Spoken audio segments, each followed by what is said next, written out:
Optimisation et autonomisation des jeunes et des femmes à travers les TIC, c'est le cheval de bataille de la chaire UNESCO d'Afrique centrale, Access TIC. Le projet est présenté sur toute sa largeur ce 10 septembre 2024 au Palais des Congrès de Yaoundé. L'œuvre est signée Armand-Claude Abanda, titulaire de la chaire UNESCO d'Afrique centrale, par ailleurs représentant résident de l'IAI Cameroun, qui saisit l'occasion en présence d'une bonne broche d'invités spéciaux pour étaler l'importance de cette chaire dont il est titulaire. À ce jour, nous sommes à plus de 900 000 jeunes et femmes formées au TIC.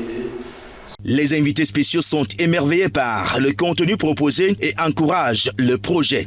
Donc nous sommes vraiment fiers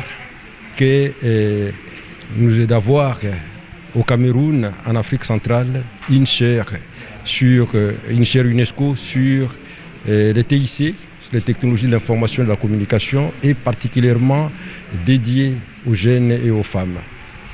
Comme vous pouvez le constater, c'est une chaîne qui est très utile pour le développement de nos pays. La table ronde présidée par Armand-Claude Abanda est initiée à l'occasion de la célébration de la Journée internationale de l'alphabétisation 58e édition qui connaît la présence au Cameroun de la directrice générale de l'UNESCO. Alors, cette présentation, à cette occasion de la visite de Madame la directrice générale de l'UNESCO au Cameroun, nous a permis de réexpliquer ce que c'est que la chaire UNESCO d'Afrique centrale Access TIC. Pour le titulaire de la chaire UNESCO d'Afrique centrale, les ambitions sont grandes. Notre objectif donc étant de former un maximum de jeunes et de femmes d'Afrique centrale à travers les TIC de façon à ce que chaque jeune puisse utiliser les TIC pour optimiser son rendement, sa production et devenir plus autonome. L'objectif aussi étant de faire en sorte que ces jeunes puissent ne plus penser à être forcément employés dans une entreprise.